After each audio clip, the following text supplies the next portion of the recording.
በቅርቡ አርባ ምንጭ በነበረን ጉዞ ልጄን ይዤው ሄጄ ነበር። እንደምታውቁት ገና 8 ዓመት ያልሞላው ልጅ ነው።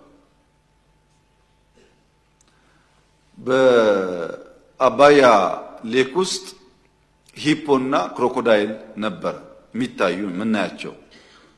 አጠገባቸው ወፎች ነበሩ። መጀመሪያ ላይ ወፎቹን አይበሏቸውም እንዴ አለኝ። መልሶ ኖ ኖ ኖ ተው በቃ አለኝ። ለካ አይበሏቸውም፣ ወፎቹ ከክሮኮዳይል ጥርስ ውስጥ ስጋ እንደሚያወጡ አውቃለሁ አለኝ። በ8 ዓመቱ። እኔ ግን በ38 ዓመት ነው ያወቅሁት።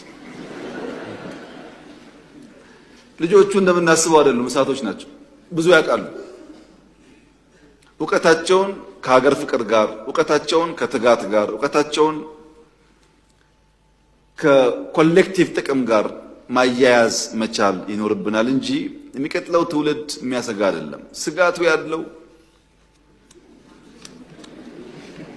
እና ፖለቲካውም ወደሚቀጥለው ትውልድ ቢገባ፣ ልማቱም ወደዛ ቢገባ ኢትዮጵያ አትራፊ እንጂ ተጎጂ አትሆንም።